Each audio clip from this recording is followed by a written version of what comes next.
What we're looking at here is this famous talk that we've been talking about, this famous essay from the Rebbe we've been talking about until now, which is on the question of what is the nature, the essence of the mitzvah to recline, the mitzvah of Seder.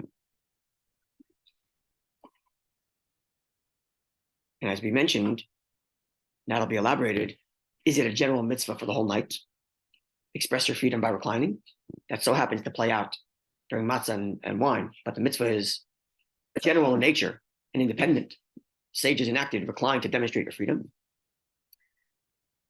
Or is it a detail in the mitzvah of matzah? That in order to fulfill your matzah properly, you have to recline. Which one is it? And as we're going to learn, the Rebbe understands that it's both.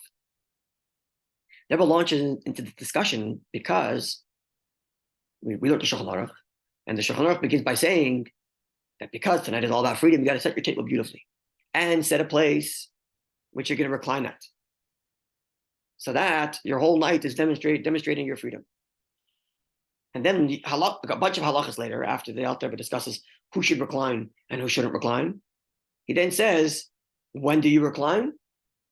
He says during matzah and wine, and gives a whole rationale. Matzah you do because matzah is to remember the freedom, and afikomen is to remember the carbon Pesach, and the carbon Pesach is to be eaten by freedom. The wine is because of freedom, because the verse says 4 expressions of redemption. And then Rebbe asks a simple question. Why are you giving all these reasons for why matzah and wine requires reclining? You already told me at the beginning the whole night requires reclining. So why would you be giving reasons now? Right? And that's what propels Rebbe to say there's 2 elements. One is the general nature, and one is the specific that's born out of these mitzvahs. Which is why first the Alter Rebbe said the general thing, recline, and then he says it's specific. Matzah requires reclining because it's freedom. Wine requires reclining because it's freedom. Okay? Now the question becomes, which is what we're going to be discussing now, what's the difference between these 2 approaches, practically speaking? What would be the halachic difference between these 2 approaches? So let's learn. Where it says Beis there on the right-hand side of this page there. Beis. Yeah. So the Rebbe asks a bunch of questions, including the question I just mentioned. Why does the Alter Rebbe have to reiterate reasons why matzah and wine require reclining, when seemingly you started out already telling us why you have to recline as an expression of freedom for the whole night? So why does the Alter Rebbe have to specify? We already know the answer, but this is how it begins. So it says the Rebbe like this: for Yuvum Kol Haniskala Il, we'll understand all the above mentioned, the hektim, by first prefacing Bir Klali, a general explanation, Begeder Din Heseba, and how we classify the mitzvah of reclining. We can suggest 2 different approaches to understanding the mitzvah of reclining. Aleph, approach number 1. Reclining is not a mitzvah on its own independently. Hello, prat, v'tnai. It is a detail and a condition in the mitzvahs of matzah eating and drinking 4 cups of wine. Behind meaning to say, in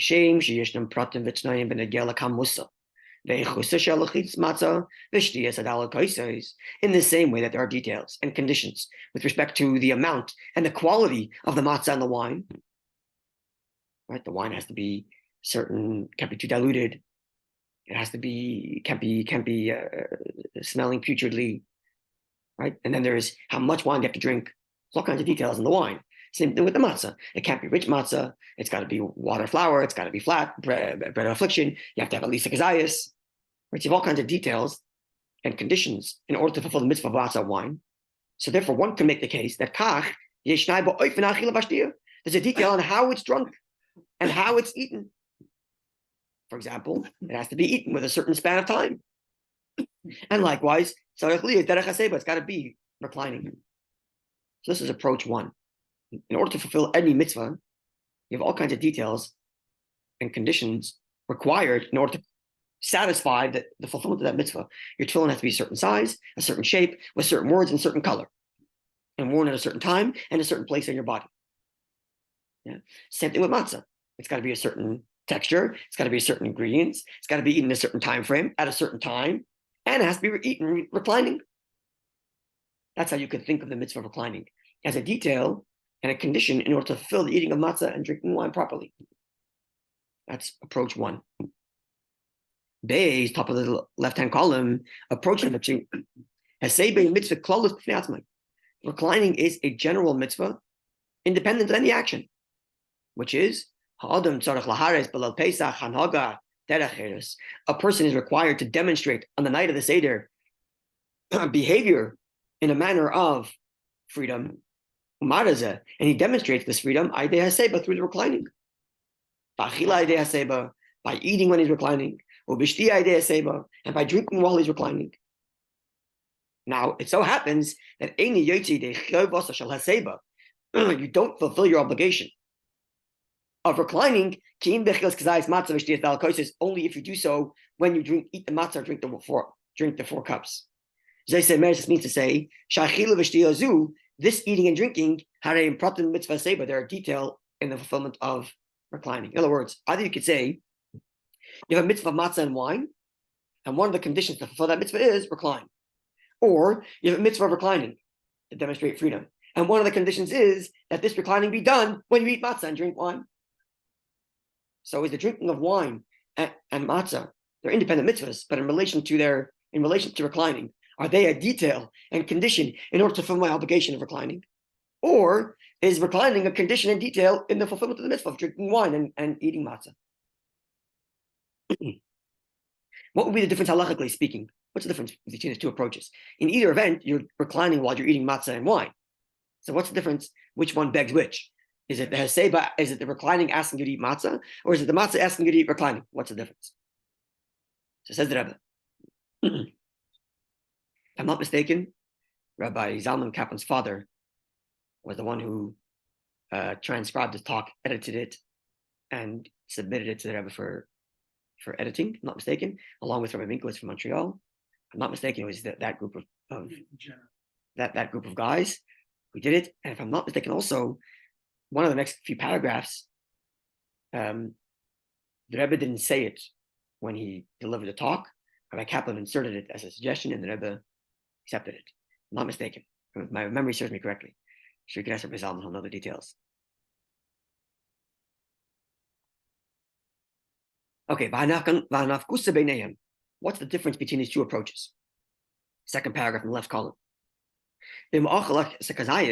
Whether he ate, so this would be the case. The person ate the kazayas, he ate the required amount of matzah. L'kayim mitzvah sachilas matzah.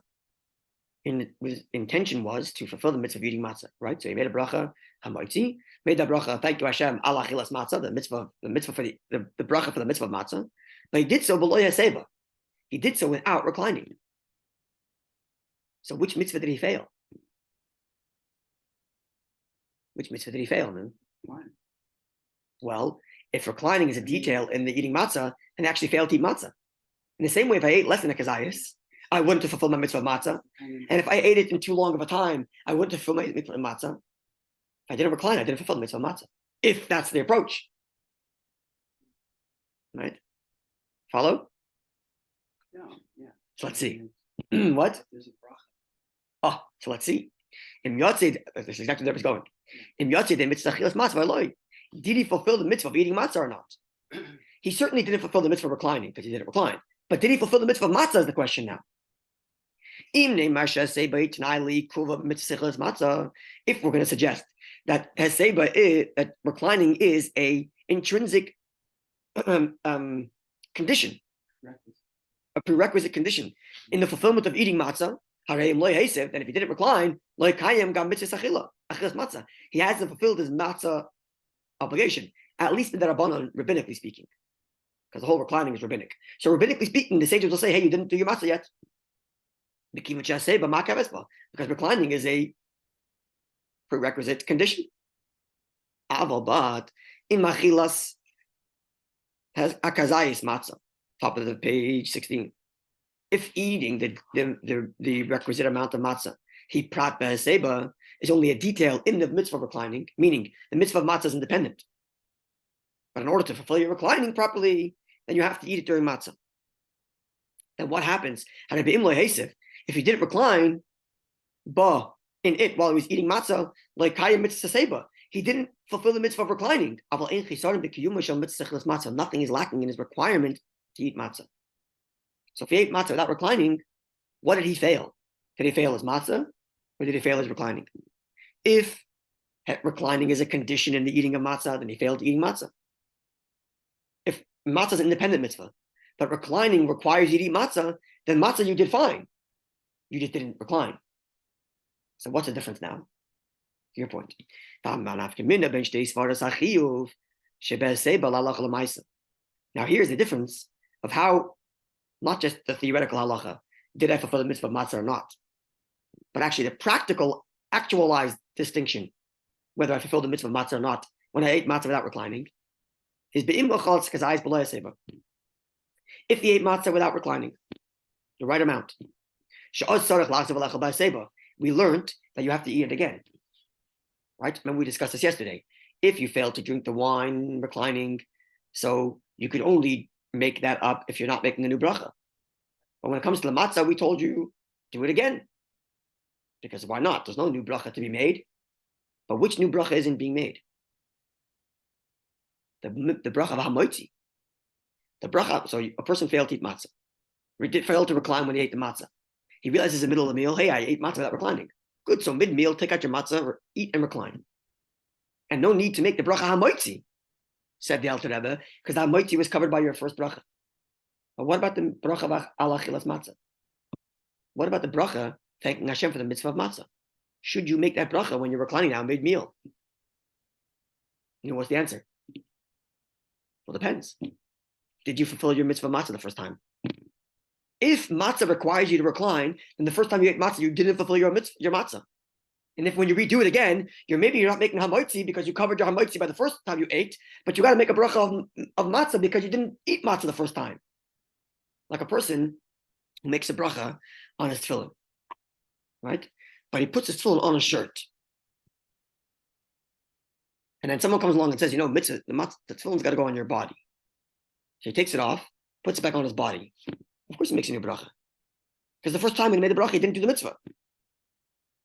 So if reclining is a prerequisite requirement of the eating of matzah, then when I ate the first time without reclining, I didn't fulfill matzah. And therefore, if I eat it again, I don't have to make hamaitzi, but I certainly got to make the bracha ala chilas matzah. But if my mitzvah of matzah was intact, I just failed to do the reclining, so eat it again, recline without a bracha. There's a practical difference. See? That's the other Rebbe says it. So It doesn't, you don't learn which one to do, which way to look at it. We don't. Well, we'll see from the Rebbe where he goes. But you're right. I mean, it just tells you if you look at it this way, then right. So the question now becomes: we have to go analyze the Alter Rebbe Shulchan Aruch and see which way which view he is, of what view he is he. And the end is we'll learn. The Rebbe learned that because both are true. Okay, let's see. So if the person ate a kazayis without reclining, third line, second paragraph on the right side of page 16. Sha'oz. So he ate the matzah without reclining. Sha'oz, which at that point, he has to go and eat the matzah again in order to fulfill his mitzvah of reclining. And as we learned, no hamoitzi. Should he now, is he now required to again make the bracha thanking Hashem for the mitzvah of matzah? So if the reason why he's obligated to eat the matzah again, is only in order to fulfill the mitzvah of reclining, but the mitzvah of eating matzah is intact, then he shouldn't make a second time a bracha thank you Hashem for the mitzvah of matzah, because he already fulfilled that mitzvah. And there was nothing wrong with that mitzvah without reclining, if matzah doesn't require you to recline. But if the reason why he's eating now a second time, matzah, is because he has to redo the eating of matzah, because he didn't fulfill the eating of matzah because matzah requires reclining and he didn't recline. And so he then would be required to make the bracha again. Thank you Hashem for the mitzvah of matzah. So there's practical difference number one between the two different approaches. Clear? Mm-hmm. Next one. Now another if I'm not mistaken, this second distinction was added by Rabbi Kaplan. If I'm not mistaken. This is from my memory of learning this years ago. Second paragraph on the left side. Additionally, one can suggest a practical difference between the two approaches. If the mitzvah of eating matzah requires that you recline, and if you don't recline, you didn't eat matzah, or matzah you ate, you just failed to do reclining, which requires matzah. Right, the two different approaches. So here's the other scenario that would lead to a practical difference. A person ate matzah and forgot to recline. Now afterwards, when he remembers that it's time to eat matzah, I have to eat again, I forgot to recline. The situation changed, in such a manner, he's no longer required to recline now. Okay, for example, now he's sitting before his teacher. Right? So he ate matzah, forgot to recline. He finished his Seder, he went to the Rebbe's Seder. And when he's sitting at the Rebbe's Seder, he remembers, oh, I didn't recline when I ate matzah. So I have to eat matzah again now. But now I can't recline because I'm in the presence of the Rebbe. So what do? Do I have to go now and eat matzah again without reclining? I can't recline. But do I have to eat the matzah again now? Well, here's a question. If the first time I ate matzah, I failed matzah eating, when I ate it without reclining, it's as if you didn't eat matzah. You have to now eat matzah again, even though you're not going to be reclining now. Because you're not required to recline now, or maybe even forbidden to recline now. So you're actually, it's funny, you're eating matzah a second time without reclining, because the first time you didn't recline. But the first time you didn't recline, that failed your matzah eating. The second time you're not reclining because you don't have to. But the reason why I'm eating again is because my matzah wasn't achieved, considering I didn't recline the first time when I should have. But he may be okay on that second time because he's exempt now. So it's as if he fulfilled it. So yes, exactly. So I have to eat it again without reclining, and that way fulfill his mitzvah of matzah. Because the first time when I ate without reclining, I didn't fulfill my obligation. Right? He hasn't fulfilled his mitzvah of matzah yet. But if the first time he ate matzah, he fulfilled his mitzvah of matzah. The only thing missing here is the requirement to recline. And that mitzvah, the mitzvah of reclining, he's now exempt from. He's sitting in front of his teachers, sitting in front of the Rebbe. In there's no reason to now go back and eat the matzah again. Follow that? It's genius. So two practical applications. And it comes down to, when I ate the matzah the first time without reclining, did I fail my matzah or did I fail my reclining? If I failed my matzah, I got to eat matzah again, for sure, but I got to do it with a bracha ala chilas matzah. Thank Hashem for the mitzvah of matzah, because the first time I ate without reclining, I didn't eat matzah. Number one. Number two, if right now I don't have to recline, I still got to eat matzah again, because the first time I didn't eat, because the first time when I didn't recline, I didn't eat my matzah. Or the other approach, your matzah is fine, you just didn't recline. Okay, if you didn't recline, eat the matzah again. No bracha, thank Hashem for the matzah, because you already ate matzah. And likewise, you're in front of your teacher, your matzah is intact, the obligation to recline is gone, so finished. No eating matzah again. But in the first case, achilas matzah, you say that, you don't have to. If you're taking the approach that you're sitting in front of your teacher and you didn't eat matzah the first time, so you'd have to eat matzah now again without reclining with a bracha on achilas matzah. Because you never did the matzah the first time. You're doing it now for the first time. Because the first time you failed to recline, you didn't eat matzah, technically, halachically speaking. Yeah?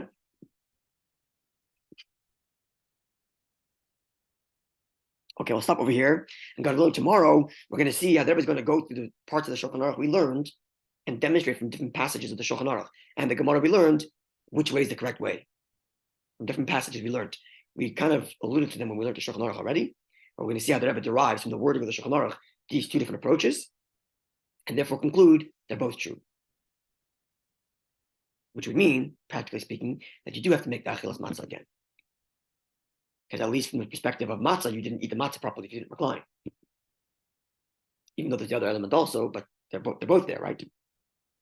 Which would mean you seemingly will see. If they're both true, though, wouldn't you lean towards not saying a bracha? No, they're not both true out of doubt. Because you're not sure which one. They're both absolutely true. It's true that matzah requires you to recline, and it's also true that reclining is a mitzvah for the whole night. Which means if you ate matzah without reclining, you actually didn't even eat matzah. Just like a person who ate too little matzah, ate less than a kazayas. or ate matzah in a span of time that's beyond the 4 minutes, or ate matzah before it was nighttime. You didn't eat matzah. Like nullified. It's right. It's like putting a tefillin on your shirt. You didn't put it on. Yeah. So, God willing, coming tomorrow, we'll see how the Rebbe analyzes the Shulchan Aruch to derive both of these positions. Have a wonderful day. It's very good stuff. Very good news, B'ez Hashem, from everywhere, from locally and from abroad. Mashiach now already. Hello.